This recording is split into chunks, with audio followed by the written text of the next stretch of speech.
नमस्कार शेतकरी बांधवांनो, स्वागत आहे आपलं कृषी समृद्धीमध्ये. आणि मित्रांनो, आपल्या राज्यभरातील नियमित कर्जदार शेतकरी बांधवांसाठी एक अतिशय महत्त्वाची मोठी अपडेट आपण आजच्या व्हिडिओच्या माध्यमातून पाहणार आहोत. कारण की सध्या आपल्या राज्यामध्ये कर्जमाफीची मागणी जी आहे तर ती मागणी जोर धरू लागली आहे.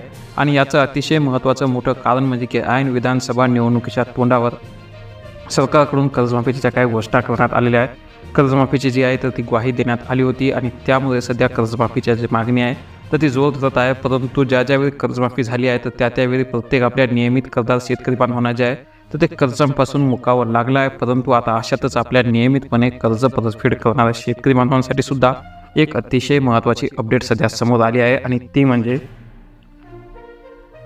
की रिझर्व्ह बँक ऑफ इंडिया म्हणजेच की RBIने कर्जमाफी संदर्भात सुधारित मार्गदर्शक तत्त्वे जी आहे तर ती जाहीर केली आहेत. म्हणजेच की एक नवीन परिपत्रक काढलेलं आहे आणि त्यामध्ये आपल्या नियमित कर्जदार शेतकरी बांधवांना जे आहे तर ते मोठा दिलासा मिळालेला आहे. कारण की आता जे काही RBIने परिपत्रक काढलं आहे त्यानुसार जे काही सुधारित मार्गदर्शक तत्त्वे जी आहे जारी केली आहेत तर त्यानुसार आता कोणत्याही बँकेला जे आहे तर ते जबरदस्तीने कर्जमाफी लागू करावी लागणार नाही.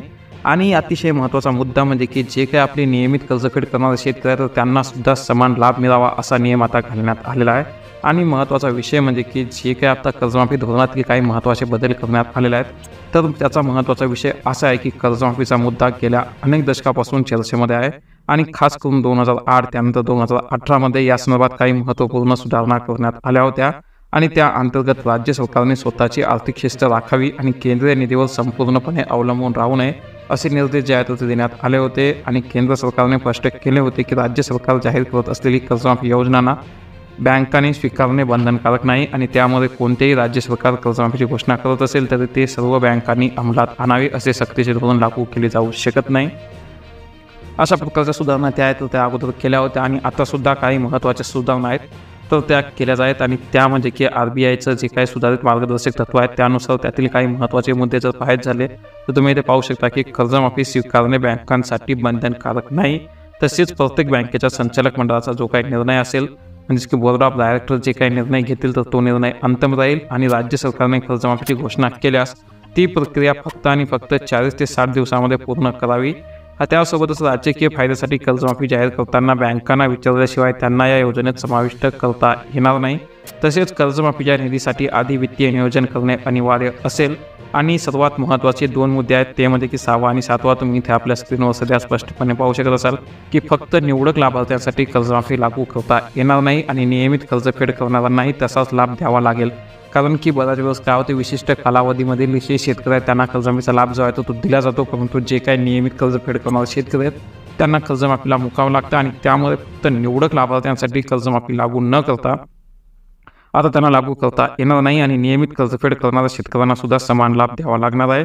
कारण की आणि त्याचसोबतच 7वा मुद्दा पाहू शकता की कर्जफेड न करणाऱ्या कर्जदाराकडून कायदेशीर प्रक्रियेद्वारे वसुली करण्याचा अधिकार जो आहे तो बँकाकडे कायम राहणार आहे. आणि त्यासोबत महत्त्वाचा विषय सध्या असा झाला आहे की गेल्या काही वर्षामध्ये निवडणुकांच्या पार्श्वभूमीवर कर्जमाफीचा मुद्दा महत्त्वाचा ठरला आहे.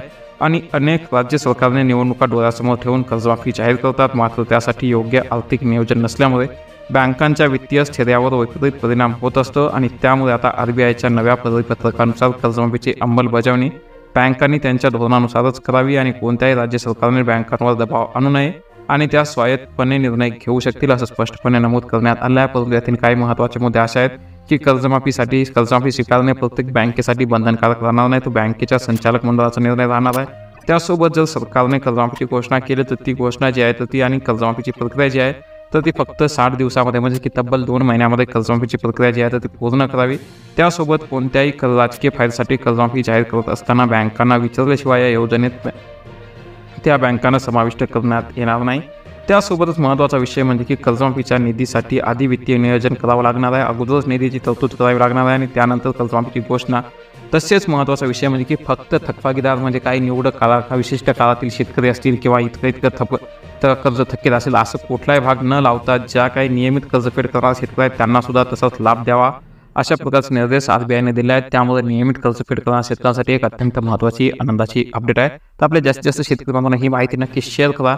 जर आपल्याला हे परिपत्रक पाहिजे असेल तर हे परिपत्रक आपल्या टेलिग्राम ग्रुपला टाकलेलं आहे, त्याची लिंक आपल्याला आपल्या डिस्क्रिप्शनमध्ये भेटेल. तर नक्की तुम्ही तिथून ते परिपत्रक सुद्धा डाउनलोड करू शकता. धन्यवाद.